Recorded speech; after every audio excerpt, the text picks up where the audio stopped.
शिव के दर्शन में ही ब्रह्मांड का सर्वोच्च दर्शन है और दर्शन ही शिव का दर्शन है।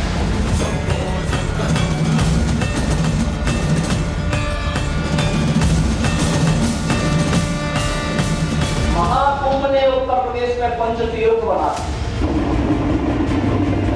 पीएम मोदी और सीएम योगी हिंदुत्व के वो योद्धा हैं जिन्होंने 144 साल बाद महाकुंभ के भव्य आयोजन के जरिए न सिर्फ सनातन को शिखर पर पहुंचाया है बल्कि 66 करोड़ हिंदुओं को एक कर दिया है। प्रयागराज पहुंच रहा हर व्यक्ति आस्था से लबरेज है। संगम के तट पर पहुंचकर जाति के बंधन मिट गए, ऊंच नीच का भेदभाव खत्म हो गया, अमीर गरीब का फर्क मिट गया। जो बचा रह गया वो है सनातन। महाकुंभ के आयोजन से पहले कहा जा रहा था कि ये महाकुंभ 144 साल बाद आया है, जिन पर सनातन विरोधियों ने सवाल खड़े किए। बार बार पूछते रहे कि इस महाकुंभ में क्या खास है। तो 45 दिन के इस महाआयोजन के बाद महाकुंभ ने दुनिया को बता दिया है कि ये महाकुंभ क्यों विशेष है। इस महाकुंभ में 66 करोड़ श्रद्धालुओं ने कीर्तिमान रचा। इस महाकुंभ में ज्ञान की गंगा दिखी। इस महाकुंभ में देश और सीमाओं का बंधन खत्म हो गया। इस महाकुंभ में करोड़ों हिंदू सड़क पर आए, लेकिन किसी की धार्मिक भावना आहत नहीं हुई। इस महाकुंभ में कई देशों के बराबर की आबादी एक शहर में समा गई, लेकिन परेशानी के बजाय सनातन का उद्घोष सुनाई दिया। हर हर महादेव। महाकुंभ अपने समापन की ओर है। ये संयोग अगले 144 साल बाद बनेगा, लेकिन जो कीर्तिमान इस महाकुंभ में बना है उसका गुणगान 66 करोड़ सनातनी अगले कई सालों तक करते रहेंगे। इस महाकुंभ में सनातनियों को आस्था दिखी तो सनातन विरोधियों को कमी। किसी को गंगा की अविरल धारा दिखी तो किसी को गंगा में गंदगी। यही वजह है कि इन सनातन विरोधियों को सीएम योगी खरी खरी सुना रहे हैं। किसी ने सच कहा कि महाकुंभ में जिसने जो तलाशा उसको वह मिला है। गिद्धों को केवल घासें मिली, सुअरों को केवल गंदगी मिली। और ठीक कहा सोशल मीडिया हैंडल पे जो सज्जन इस पे टिप्पणी कर रहे थे कि गिद्धों को केवल घास ही नजर आ रही थी, उनको स्वच्छता नजर नहीं आ रही थी, उपचार हो रहे हैं ये नजर नहीं आ रहा था। वे केवल इस पे नजर लगाए थे कैसे बदनाम कर सके। सीएम योगी का निशाना हर उस सनातन विरोधी पर था जो महाकुंभ को बदनाम करने की साजिश रच रहा था। लेकिन सीएम योगी के बाद सपा अध्यक्ष को कुछ ऐसी चुभी कि उन्होंने एक बार फिर सत्यों का अपमान कर डाला। भगवा कपड़े पहनने से ही कोई योगी हो जाता है क्या? और हमारे भारत के लोग और खासकर गांव के लोग रामायण को जानते हैं, देखते हैं रामायण को।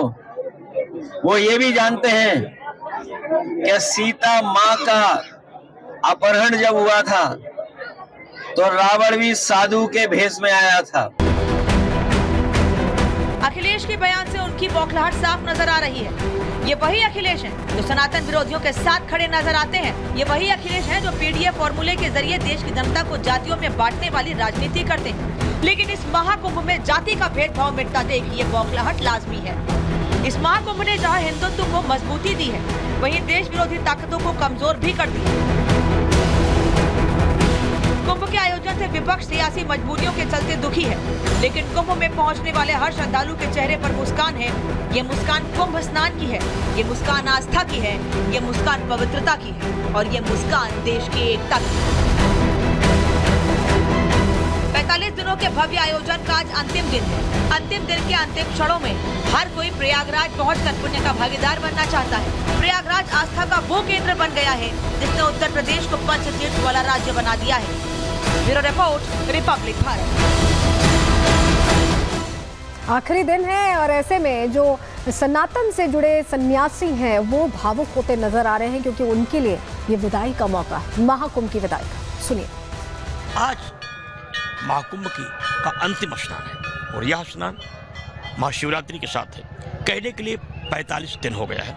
हम सब इसे 45 दिन नहीं मानते, हम सब इसे कृष्णायन और चंद्रायन मानते हैं। एक महीने का दोनों मिलाकर के समय होता है 45। जीवन में जितने भी आपने पुण्य किया है, यदि उसमें आपने एक बार कुंभ नहा लिया है, सबसे अनंत गुना फल प्राप्त हुआ है। ये डुबकी केवल गंगा में डुबकी नहीं थी, ये डुबकी महाराज उसके जीवन के कायाकल्प करने के लिए थी। उसके जन्म जन्मांतर कल्प कल्पांतर युग युगांतर के किए गए प्रायश्चित्तों के लिए एक पापाक्षय था।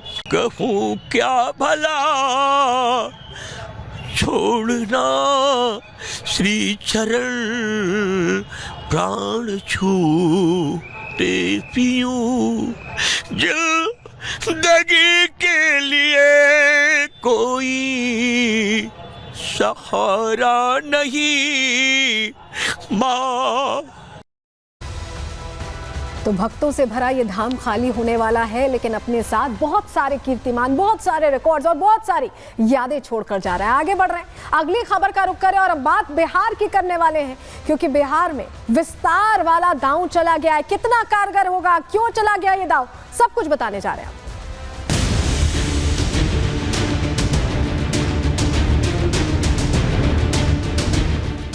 मैं ईश्वर की शपथ लेता हूं कि विधि द्वारा स्थापित भारत के संविधान के प्रति सच्ची श्रद्धा और निष्ठा रखूंगा।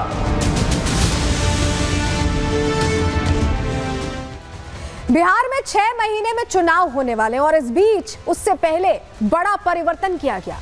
7 नए चेहरे कैबिनेट का हिस्सा बनते हैं और 7 बीजेपी के चेहरे हैं। आखिर ये परिवर्तन क्यों करना पड़ा है? क्या इस परिवर्तन से जो नीतीश के ये स्पेशल 7 है, ये चुनावी तस्वीर बीजेपी के लिए और जेडीयू के लिए बदलने वाले हैं क्या? पहले आपको 7 तस्वीरें दिखा रहे हैं, 7 तस्वीरें देखिए।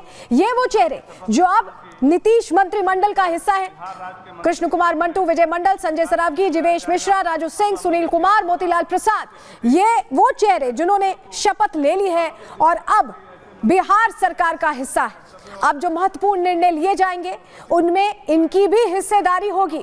लेकिन चुनावों से पहले ये जो बदलाव है, कैबिनेट में ये परिवर्तन जो किया गया है, इसका क्या असर पड़ने वाला है, क्या मैसेजिंग है, सब कुछ आपको बताएं। लेकिन उससे पहले डिप्टी सीएम सम्राट चौधरी ने कैसे बधाई दी है नए चेहरों को, सुनिए। 7 मंत्री को बधाई देता हूं।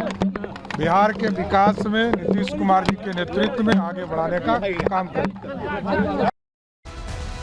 लेकिन आज जो ये तस्वीर आपने देखी है कैबिनेट में परिवर्तन की, कैबिनेट में 7 नए चेहरों की एंट्री की, इसकी पटकथा बहुत दिन पहले लिखी गई थी। जरा आपको तस्वीर दिखा रहे हैं, सिलसिलेवार तरीके से समझिए। 24 फरवरी को ये आप देख रहे हैं, बिहार दौरे पर प्रधानमंत्री पहुंचे। उसके बाद नड्डा और नीतीश की मुलाकात हुई, जेपी नड्डा पहुंचे थे और ये मुलाकात भी लंबी हुई। और उसके बाद आज की तस्वीर सामने आई जहां कैबिनेट विस्तार हुआ है और 7 नए चेहरे, बीजेपी के 7 नए चेहरे यहां एंटर करते हैं। तो ये रणनीतिगत तरीके से हुआ है और चुनावी रण में उतरने से पहले हुआ है। इस तस्वीर का अर्थ बड़ा है क्योंकि जो पहले की तस्वीरें 24 फरवरी और 25 फरवरी की तस्वीरें, उसके बाद ही 26 फरवरी की तस्वीर सामने आ पाई है। तो ये विस्तार आखिर क्यों किया गया, चलिए जानकारी आपके सामने रखते हैं, आपको बताते हैं। विधानसभा चुनावों के लिए ये एक्शन प्लान है, एक तरह का जातीय समीकरण का गणित यहाँ सेट किया गया है और गठबंधन मजबूत होने का संदेश दिया गया है। यानी कोई खटपट नहीं है, सब कुछ बढ़िया है, क्योंकि इस गठबंधन में बीच बीच में दिक्कत आती रही थी, कभी आरजेडी आ जाती है, कभी जेडीयू छिटक जाती है। तो ऐसे में ये मैसेजिंग यहाँ पर क्लियर की गई है कि गठबंधन में सब कुछ मजबूत है। कई क्षेत्रों से प्रतिनिधित्व सुनिश्चित किया गया क्योंकि कई ऐसे जिले थे जहां से मंत्री नहीं थे, ऐसे में वहां से उन क्षेत्रों से प्रतिनिधित्व रखा गया है। और सीट फॉर्मूले को लेकर भी शुरुआती मंथन अब शुरू होने वाला है। उससे पहले का ये अपने आप में बहुत इंपॉर्टेंट स्टेप है। लेकिन आप समझिए, ये जो तस्वीर हमने देखी है ये अपने आप में बड़ी तस्वीर है। ये बड़ी तस्वीर इसलिए क्योंकि चुनाव आने वाले हैं। हमारे वरिष्ठ सहयोगी प्रकाश हमारे साथ सीधे जुड़ रहे हैं, उनका रुख कर रहे हैं। प्रकाश, ये जो तस्वीर आज हमने देखी है, ये बीजेपी को हमेशा ही कहा जाता है कि ये चुनावी मोड में रहने वाली पार्टी है। दिल्ली फतेह हो गई, अब तैयारी बिहार की, क्या उसी का नतीजा आज की तस्वीर? जरा समझाइए दर्शकों को।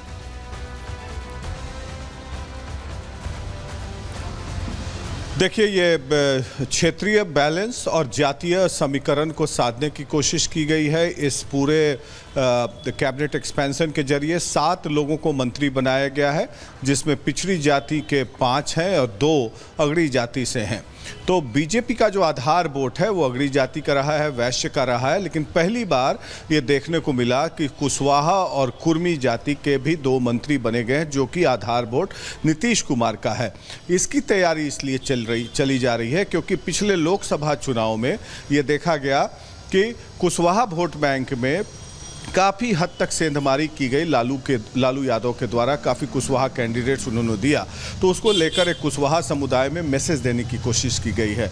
उसी तरीके से वैश्य में संजय सरावगी और मोतीलाल शाह तेली जाति से आते हैं, उनको दिया गया है प्रतिनिधित्व।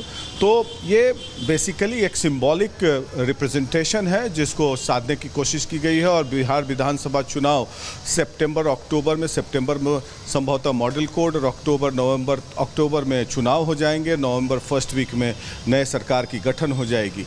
और हाल फिलहाल में जो जेपी नड्डा आए थे, क्योंकि अब इस साल बिहार के चुनाव की तैयारी होगी, क्योंकि बिहार का चुनाव जो है एक पॉट बॉयलर की तरह होता है और इसमें तरह तरह के हथकंडे अपनाए जाएंगे। लालू यादव ने भी अपनी कमर कस ली है। तेजस्वी यादव बिहार का दौरा कर रहे हैं, अपने कार्यकर्ताओं को उन्होंने गैल्वेनाइज किया है, एकजुट किया है, फिर अब एक रैली करेंगे। तो दोनों बिल्कुल आपने बताया कि कैसे जातीय समीकरण साधे गए हैं और इन्हें जो आपने समझाया है, ये समझने वाली बात है कि यही वजह है कि रणनीति के साथ चला जा रहा है। बहुत शुक्रिया प्रकाश जुड़ने के लिए और जानकारियां देने के लिए।